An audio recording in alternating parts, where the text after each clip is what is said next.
Hello, everyone, and welcome to another month of Moody Talks. So, throughout the past year, I have developed Moody Talks based around emotions.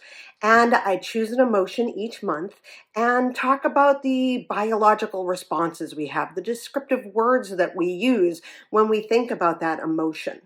And, we also built coping skill talks so that you'd get an idea of different ways that you could learn to cope with what we call negative emotions that we feel. So, after going through all of the emotions that I felt were appropriate to talk about, I decided to move on to the core tenets of DBT. So, DBT is a therapy that I use. It's called dialectical behavioral therapy. And it was created originally for people with PTSD, and it gave us coping skills and ideas on how to better work through our emotions, especially since they can be very triggering for us. So last month I started with mindfulness. So if you want to go back, mindfulness was the first month of these DBT tenets that I was talking about. And there are 4 of them. So we'll have 4 months of this mindfulness. And then this month I'm going to do emotion regulation, which is a really great way to learn some good skills, both skills for long-term coping and also for ones that are in the moment. So we're going to get into emotion regulation, and then there's distress tolerance and interpersonal communication. So watch out for those in the next 2 months. Now, emotion regulation, I could do 2 months of this, but I'm going to cut it down and keep it to the 4 weeks. And I wanted to start with, an understanding of emotions. What are emotions? Well, emotions are responses to biological something that might have happened. Uh, Emotions are created through triggers, right? And it's not triggers in the sense that it's, all negative. We can trigger happiness with a situation, with something that's happened, right? But we always tend to focus on triggers as a negative response.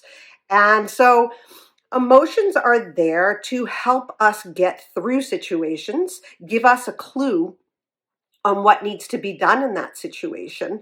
And, if it's a passive situation or, an active situation that we need to take care of. So I wanted to just jump into a few, ways to understand emotions. And what I pulled out was, we're going to talk about what emotions do for us. We are going to talk about what makes it hard to regulate your emotions, because we're talking about emotion regulation. And we'll talk a bit more about being dysregulated. And then we're going to talk about the myths about emotions. And I think this one's really important because we do have these myths about what emotions are, how we should respond to different emotions. So we're going to go through that. So let's get started. I'm going to start talking about what emotions do for us, okay? So emotions motivate and organize us for action, okay? Emotions motivate our behavior. Emotions prepare us for action. The action urge of specific emotions is often hardwired in biology. Now, when they say hardwired in biology, they're talking about we learned how we respond to these emotions, right? We learn it in childhood based on what, we were taught. Like when I was a kid, anger was something that you weren't supposed to show as a child. Don't be an angry girl, or don't make people uncomfortable with this kind of emotion. So this is kind of hardwired into our body of how we react to emotions in general, each individual emotion, whether they be positive or negative. Emotions save time in getting us to act in important situations. Like I said, if it's going to be a passive or an active situation. Emotions can be especially important when we don't have time to think things through.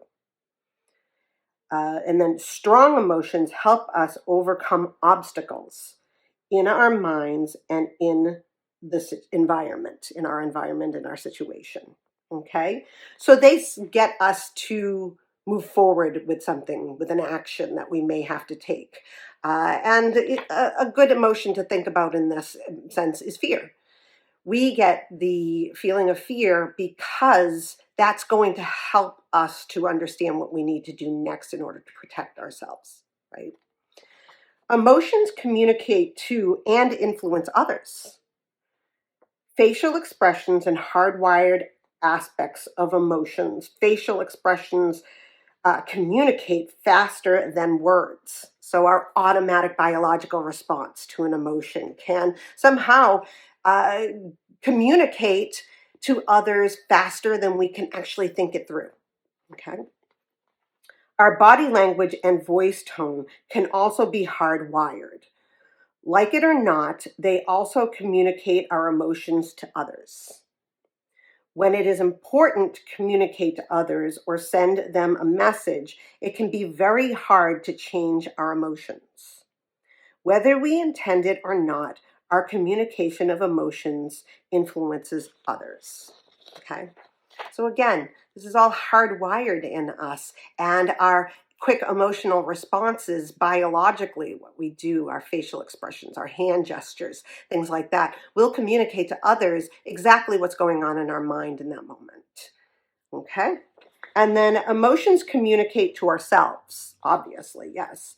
Emotional reactions can give us important information about a situation. Emotions can be signals or alarms that something is happening.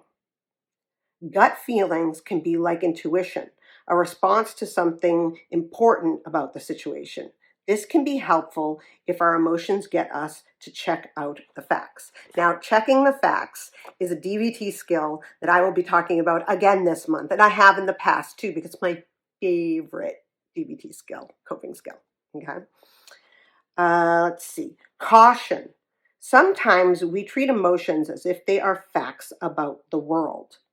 The stronger the emotion, the stronger our belief that the emotion is based on fact. Examples. If I feel unsure, I am incompetent. If I get lonely when left alone, I shouldn't be left alone. If I feel confident about something, it is right.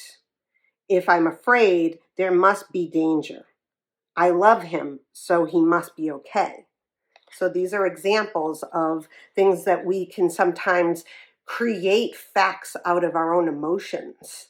So it's important to have caution in that sense.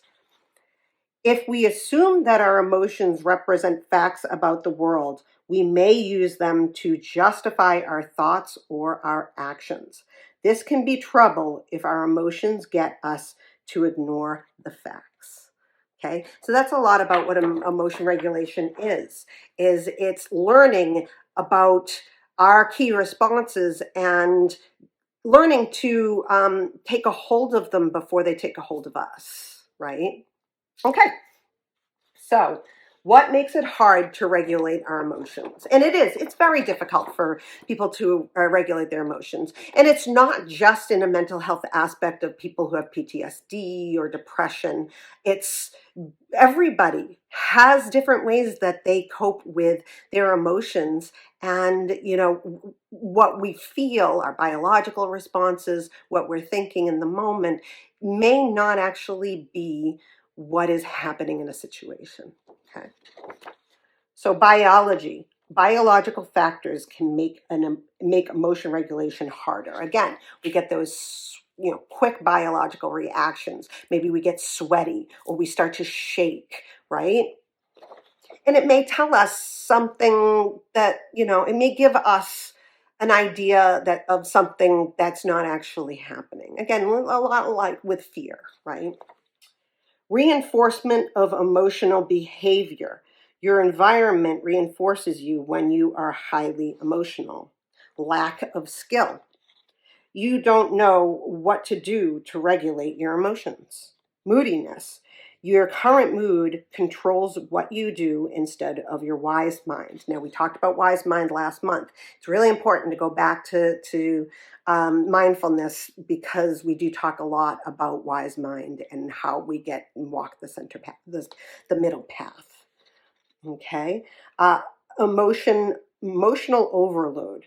High emotion arousal causes you to react or reach a skills breakdown point. You can't follow skills instructions or figure out what to do because you have so much going on, so that you can't really step back. It's just way too much, right? Emotion myths. Myths, e.g., mistaken beliefs about emotions, get in the way of your ability to regulate emotions. Myths that emotions are bad or weak lead to avoiding emotions. Myths that extreme emotions are necessary or are part of who you are keep you from trying to regulate your emotions. We're going to talk about myths next. And the reason why I think the myths of learning the myths of emotions is really important, because we do have these ideas, these societal beliefs of, don't show your emotions, like I spoke about before. And especially for men shouldn't show their emotions. They have to be men, right? So that's something we really need to break. We need to break those myths of what emotions really are.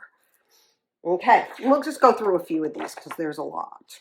But myths about emotions. Number one, there is a right way to feel in every situation. Again, this is based on what we were taught, what we learned when we were little, right? This is what we've learned, that there's a right way to feel in every single situation. But that doesn't necessarily make sense, because many times we can actually jump the initial emotion that we have and go to a secondary emotion because it feels safer. Let's see. Negative feelings are bad and destructive. All emotions are valid, and we have them for a reason. We have anger for a reason. We have sadness for a reason. But we also have happiness and joy. We have all of those as well. So, bad feelings, there really aren't any. They're something that we learn from. Some emotions are stupid. That, again, all emotions are valid, and there is a reason why we feel them. All painful emotions are a result of a bad attitude. This one's a good one, because a lot of times I think we do uh, chastise ourselves for having that reaction, right? And that it's bad, to have had that. Um, Let's see. Other people are the best judges of how I am feeling. Well, I hope that you would understand that that's a myth, because it really is us. It's who we are that we know what we're supposed to be feeling, right? What we're feeling in the moment. Nobody can tell us what we need to be feeling in a moment. Let's see. This one is interesting. The drama is cool. So I think this probably comes along with age, that we realize that drama isn't cool. I don't want to be a part of the drama, right? But in the beginning, when we're young, we may see that as, something like somebody's having a big reaction to something that, they are interesting, right? They're interesting, or they're someone that you want to get to know, right? Uh, People should do whatever they feel like doing. Now, we know that that's not true, and that's definitely not true, especially societally. And go back to my shame month of Moody Talks, because it talks a lot about the societal norms and what we follow. So I think that's something that should definitely be looked at, and we will look at that throughout the month. And finally, let's see. Emotions can just happen for no reason. Like I said, emotions are caused by triggers in our environment, triggers of our situation. So there is no, I don't know. There's no reason. There's a reason that you have that emotion. That's that. So that's this month. That's our Moody Talk. Just getting an idea of emotion regulation. And we're going to get into some coping skills. And I hope that this has helped for you to better understand why we have emotions and that they are all, emotions that every single person in the world feels because we all have them. Okay. So have a great rest of your week and we will see you next week. Bye.